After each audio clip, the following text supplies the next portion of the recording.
Hey there, welcome to the Art We Make video series. Today I will be showing you how to make a loom out of an embroidery hoop to make a tiny weaving like this one. I hope you enjoy it. Okay, so here we are with the circle loom project using an embroidery hoop. And I really like this style because it has felt, I guess, that will prevent it from slipping. Prevent the warp from slipping. It's a little tricky to get the warp started. Here we are with our embroidery hoop. I took off the outer ring and I'm going to tie on this cotton rug warp, which is a 4/8 or 8/4 cotton, just with a simple knot, and move it across the hoop, across its diameter, and then next to it about a centimeter, and then next just going across. The tricky part is keeping it tense, and I'm very tense keeping it tense.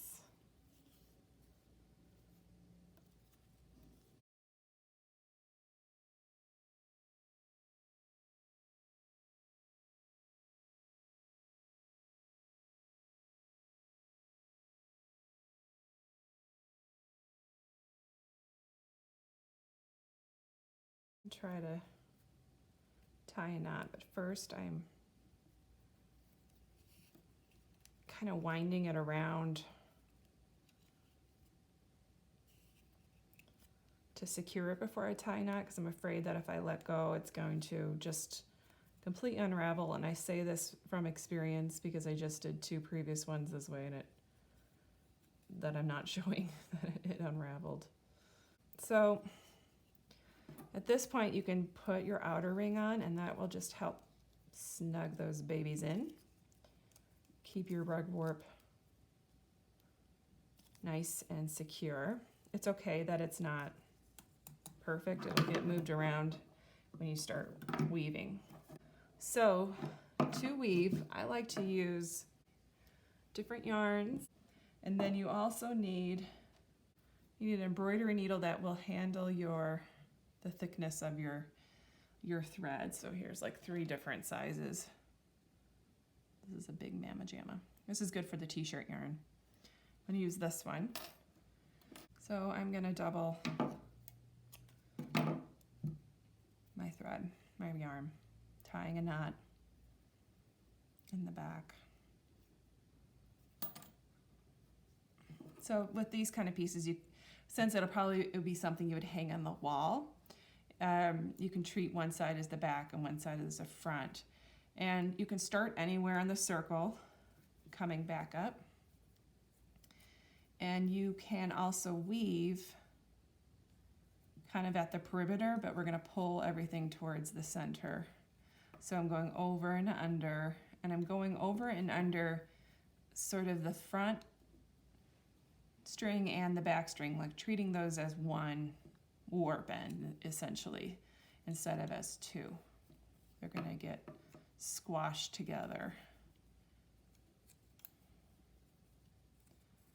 I'm going to start pulling it towards the center. Now it's kind of up to you how tightly that you want to make that. Let's see, who belongs to whom. Oh, this one I'm going to make into a threesome. And then 2.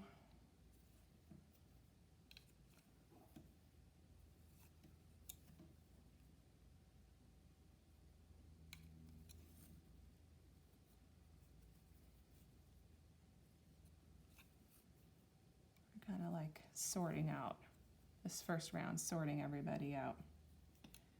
And then up, and then back. Okay, so get that pulled. Use your fingers to scrunch it towards the center too. And then the next one, we are going to go under and then over. So we're just going to keep going.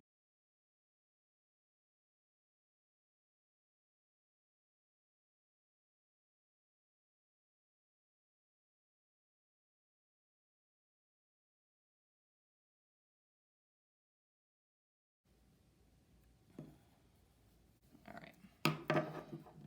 I'm just going to tie this off on the back, the end, and give him a trim so he's not in the way.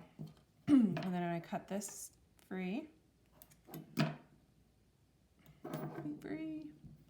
And I'm going to thread my next color. We're going to tie these together. Right, I'm going to start up here. We're just going to make a brand new start and go and start in the outer rim because I think I'm getting confused. Things got tangled, but it's okay. It's a circle. This is a circle loom that is very forgiving. It's all going to be okay.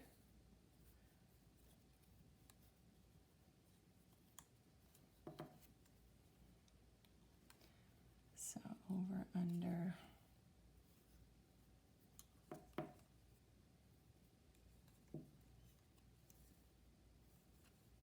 For me, this project feels like what happens when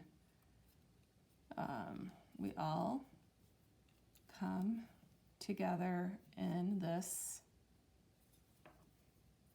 one place, this one loom,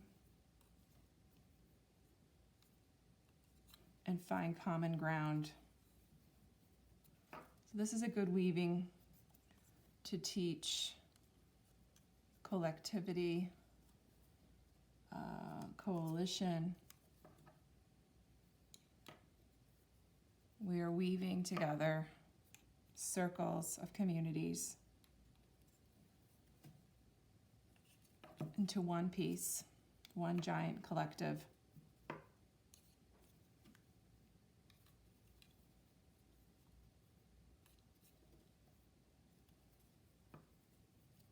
You could think of each color as a different idea or group of people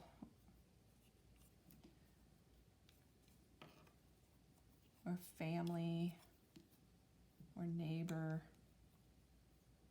Hey, excuse me, that again did not go right. Okay, so I'm going to keep going and adding colors in the same way, and we'll check back at the end. Okay, I'm going to stop it here and tie some sort of a knot on the back. That didn't really do anything.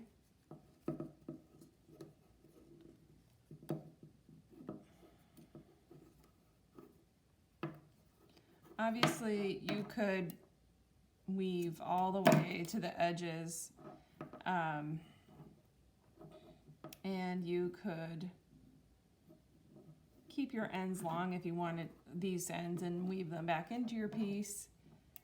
There are numerous variations with this that you could try to add tassels or fringe or beads. You could work beads into this piece. You could also do this with natural materials. But I think it's a great one for thinking about common ground. I also like this for thinking about colors and doing color theory, looking at the ways that you can lay colors next to each other to kind of think about blossoming. Thank you. Thank you for watching the Art We Make video series. I hope you enjoyed your weaving tutorial. Let me know how it goes if you decide to make the project. I'd love to hear from you. Thank you.